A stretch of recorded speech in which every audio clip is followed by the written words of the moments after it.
Hi, hello, I'm Rose Bishop. We're watching The Leak, and here are all the headlines that matter. The Herald Sun reports that Scott Morrison has gone on a family holiday, reportedly to a secluded Pacific island. Now, I know some people don't like ScoMo, but you've got to give him this. He never stops working. He's had the job less than a year and he's already spending his holidays window shopping for new island prisons, detention centres. What a workhorse! Pope Francis has declared a global climate emergency, warning of the dangers of global heating and that a failure to act urgently to reduce greenhouse gases would be a brutal act of injustice towards the poor and future generations. And if anybody can recognise a brutal act of injustice towards the poor, it's the Catholic Church. Yeah, you might groan now, but that's definitely not the most recent one. Well, in small gestures news, unhappy with how many plastic bags he was handing out to customers every day, a 64-year-old owner of a family-run neighbourhood supermarket in Vancouver has now become the unlikely hero of a single-use plastic revolution emerging in Canada. Tired of his customers' use of single-use plastic bags and not wanting to actually ban single-use plastic bags unless it's legally mandated, David Lee Quen, the owner of East West Market, has redesigned his plastic bags to draw the public scorn that someone who uses a single plastic bag apparently deserves. To date, the introduction of the bags has seen a change in his customers' behaviours, in that they've changed which store they shop at. Though some customers still insist on using plastic bags, and for them, Keen has a new strategy in mind. Here's another satisfied customer walking their shopping home. The Cities Coalition for Digital Rights, a joint initiative launched initially by New York City, Amsterdam and Barcelona, has the support of organisations such as the United Nations Human Settlements Programme, UN Habitat, in its bid to protect, promote and monitor the digital rights of residents and visitors. 26 cities across the world have signed the pledge, with the only city in Australia to have done so being Sydney. The Tourism Board of Sydney is saying that if you want to visit Sydney, it's nobody's business. And anyway, there's no need for the city to track your movements when Facebook does a much better job than we ever could. Now, North Queensland MP, an adult male man who has perpetual and permanent who the frick farted face, Bob Katter, has blamed his larrikinism for a controversial video recording which shows him apparently declaring his allegiance to the far-right, anti-masturbation, big boys, very real group, the Proud Boys.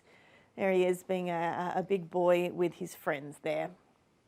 Anti-fascist organisation the White Rose Society told SBS News that it does not know of any further involvement of the MP with the Proud Boys, which is why when questioned about it, Katter wrote the whole thing off as just larrikinism. He stated that he didn't know the group or anything about it, which is probably why the 72-year-old was so quick to just read whatever they handed him. Katter stated that so many young blokes come up to him that you could find 4,000 examples of him mixing with irresponsible people, which is the kind of man you definitely want representing you, one whose intentionally awful behaviour is indistinguishable from his unintentionally awful behaviour. On the plus side though, he already has his slogan if he decides to run for PM. But yeah, it's all just a bit of larrikinism. You know how it goes. One minute you're just talking to constituents, mucking around, and the next you're reciting a pledge of allegiance to a group who believes that violence is an effective means to solve problems. Katter shouldn't be blamed for that. It's political correctness gone mad. What's the world coming to when you can't sig a few hiles with the boys? That being said, Katter would never associate with such riffraff if he knew what they were really about. I mean, their pro-alligator stance is something he could never get behind. Blossoms bloom as far as I'm concerned, but I ain't spending any time on it because in the meantime, every 3 months, a person is torn to pieces by a crocodile in North Queensland. It just never gets old. Meanwhile, Northcote, seen here trying way too hard to look casually derelict, has been home to many forms of alternative white people, and this story is no exception. A group of anarchists using a shared space in Northcote have entered a dispute over ownership of their clubhouse. A split in club leadership saw an ousted faction of anarchists locking the rest out, damaging property and switching off utilities. The clubhouse was then placed up for sale by the ousted group in a real, if we can't have it, we'll profit from it using the tools of capitalism kind of move. You know, like any true anarchist would. The sale was probably inevitable though, since the building already looks exactly like the kind of bougie, highly coveted warehouse conversion that works better on property developers than Viagra. A mediator for the ousted group explained these people have come in within the last 2 years and that they decided to just occupy the space. I think though when you're getting upset about people not respecting structures of hierarchies and leadership and using collective power to act instead, that probably means it's high time to leave your anarchist clubhouse to the yuppies and get a job in a bank. Queensland Liberal Nationals pushed for a lift on the nuclear power ban in Australia this week. Queensland MP Keith Pitt and Senate colleague James McGrath are behind the push. Pitt claimed he wanted an inquiry as to whether it's a feasible option. We here at The Leak did our own inquiry by using Google to take us to Parliament's own page, which explains that nuclear power would be 20 to 50% more expensive than the current coal-fired stations that get the LNP three-quarters chubbed just by their mention. However, I think if there's one aspect of nuclear power we can all get behind, it would be Scott Morrison inevitably bringing a chunk of uranium into Parliament. Well, now on to Prime Ministerial news. Lucky Duck Scott Morrison recently received an $11,000 per year pay rise on the same day that low-paid hospitality workers got their penalty rates slashed and at a time when wage growth in Australia is at a historical low. In contrast, New Zealand Prime Minister and actual human being Jacinda Ardern recently turned down a pay rise for New Zealand politicians, further cementing Scott Morrison's status as our Taylor Swift to New Zealand's Carly Rae Jepsen. And I don't care if you don't understand that reference. Emotion is one of the greatest albums of all time. Don't sleep on Carly Rae. Australians, for some reason, opted to repurchase a pack of Scott Morrison at the recent elections, so I thought we here at The Leak would take a closer look at exactly what we're paying for. This is Scott Morrison, a product review.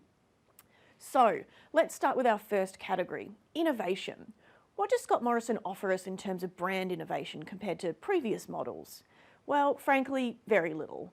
Whilst Morrison is currently on track to deliver all one of his election promises, which is great work, I'm forced to score him low on innovation overall, since that single election promise was that he would not be, and continue to not be, Bill Shorten, and to not do any of the things that Bill Shorten has done, or more correctly, not done. And frankly, Morrison's nailed it. I mean, he's not even slightly Bill Shorten, not even on weekends. But that lack of wider vision on his election promises does mean that overall Morrison gets a C- from me on innovation. Now, in the category of aesthetics, I'm giving ScoMo an A+ on this, mainly because he might finally be the one to kill dead the normcore fashion trend that's been plaguing our youth. For those not in the know, normcore is the fashion trend for dressing like a daggy dad. However, ScoMo has reminded polo shirt and bum bag-clad Instagram personalities everywhere that they might look fun, but sometimes daggy dads also support boat turnbacks and wildly homophobic evangelical churches and Peter Dutton. R.I.P. normcore finally. His high mark in the aesthetics category is also because of how good ScoMo's aesthetic looks compared to that of previous Prime Ministerial model Tony Abbott, seen here after the election having the most beige breakdown of all time in boat shoes and Hawaiian shorts after a Peroni bender. Even his beers are tasteless. So ScoMo gets an A+ on aesthetics. Now, let's look at the category of durability. Australia is pretty notorious for its revolving door of Prime Ministers, and Morrison's still pretty new in the job. However, there may be hope for him in this category. He's won himself another term, fair and square, and he's managed to dramatically increase the popularity of the Prime Minister within the Liberal Party. About 90% of the party hated Malcolm Turnbull and worked hard to oust him, whereas Scott Morrison has managed to get himself to the point where only about half of his party openly want to stab him in the back and replace him with a newer model of old rich white guy. And having already sacked Barnaby Joyce, the guy clearly has what it takes to stay on the right side of his party. So I'm giving Morrison a B- on durability. So, overall, does Scott Morrison represent good value for money as a Prime Minister? I'm going to have to say no. ScoMo is now amongst the top 5 most highly paid leaders in the entire world, earning more than German Chancellor Angela Merkel. So if you're in the market for a Prime Minister, why splurge on a subpar ScoMo when you could employ Merkel the Machine or folk hero and certified bae Jacinda Ardern? Jacinda represents particularly excellent value. I mean, she's cheaper than ScoMo, she's never shit her pants in a McDonald's, and she doesn't indefinitely detain and torture innocent human beings on secretive island prisons. She's kind of what you'd call an all-rounder in that sense. A much better buy overall. Well, that's it.